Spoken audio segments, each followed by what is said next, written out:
Hello people of SE UK, how's everyone doing? Thought to do another video blog post Glastonbury. Thought to talk a bit about what I got up to in Glastonbury. So there we go. I hope you don't bore you. Left Liverpool about 4 o'clock last Wednesday. It took about 10 hours, which wasn't too bad compared to last year, which was 16. Got the motorway driving was okay. It's just when you get to the A39 and there's literally one long queue to get into the festival. I was in the queue for must have been about 4 or 5 hours. So it's one of those. You just have to grin and bear it until you get into the festival itself. It just adds to the atmosphere, the build up. So yeah, got in the festival, put my tent up about 3 o'clock. Missed the England game, but I wasn't too bothered about missing it because England are crap anyway. So I was pretty. You could hear the cheer when the England goal went in because they had it on the pyramid stage, the game, and I believe it was a bit shocker. So I'm glad in a way of missing it. I didn't miss much anyway. So I was putting my tent up when the footy was on. So I got my tent up in a great place. I put my tent up where I camped last year, so it was quiet and it was out of the way of. It was just quiet really. Yeah, so Wednesday was basically just enjoying the atmosphere, the build up. And Thursday was the same really. It was just wandering around, just soaking the atmosphere, ready for the bands to start with on Friday. So so Friday came. Rolf Harris was on first. He was on the pyramid stage, which was he's always awesome. Great character to watch in that.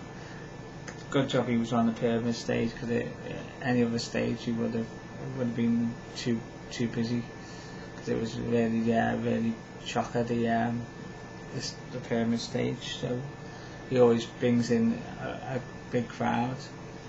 So what else was I've got a little book here with all the bands, times, and the days, what the days we're playing. I just have to refer it because I probably forget otherwise. Rolf Harris was on. Then I was waiting for Goldheart Assembly to come on the Avalon stage, and this other band was on before it. I was just wandering out over there to get there earlier, and Gary Young and the other Animals were on. I'm glad I caught a bit of that because they were really good. So I made a note to download their music when they get back home. So I listened to their album, pretty good. Goldheart Assembly was on, and they were pretty good. And there was just wandering around the site for a few hours to kill until Mumford and Sons came on, which they were pretty good. Shocker on the John Peel stage, so I had to get there early. So I knew it was going to be busy because they're getting them properly on the stage. So they're getting the radio played. So I probably knew it was going to be busy, so I made a point of getting there early and glad I did. Who else was on? Hot Chip.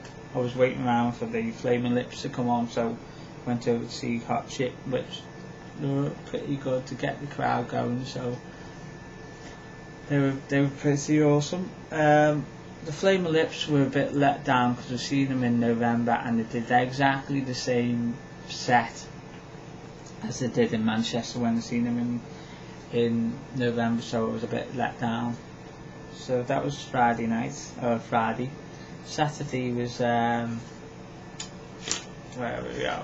Saturday, Lightning Seeds was on first on a pyramid stage, so made up for saw them because Reef were playing at the same time. But I've seen Reef before and I've never seen Lightning Seeds, so I made a point of going to see them. Who else was on? Where we go. I'm getting lost. Yeah, I went over to the acoustic stage and seen Leisure Society. They were a bit folky, so I was made up for seeing them. Who else was on? I saw, the Abbott Brothers and the Young Planks were on the Avalon stage. They were good. I made them a point of going and see them. I was a bit peeved because I didn't see the National, which clashed with the Young Planks, but I wanted to see the Young Planks, and they were on the Avalon stage. I was already there, so I just literally stood around there because I couldn't be bothered moving, because it's a long way from the Avalon stage to the other stage at the time. Who else was on? Laura Marling was on, and Midlake was on the Park stage. Park stage I like because it's only a small stage and it's out the way. Sunday was the Travelling Band was on, which were pretty good. There wasn't many bands on Sunday actually, I saw, because the football was on and I had to go and see England get beat. Best team won anyway, Germany. So Miss Temper Tramp and Grizzly Bear, which was a bit peeved, and Miss Keen, which I was also peeved about. But it's one of those. Too late now to worry about. MGMT was good, but the sound quality was a bit pants. Faithless, which I've only heard a few songs, they were pretty good. And Stevie Wonder closed the whole festival, and I'm glad that I made a point in going to see him. Best band overall was Mumford and Sons. They just literally stole the show. Wasn't a particularly great lineup this year, considering it was their 40th anniversary, but it was one of those, innit? And this year I probably see more of Glastonbury than the other years have been. I made a point in going to see the Greenfields and the Healing Fields. The Cabaret area was it was great. They had little shows on here and there, and I was just literally getting lost in there, and it was pretty good. I was really made up. I went to see them around the area.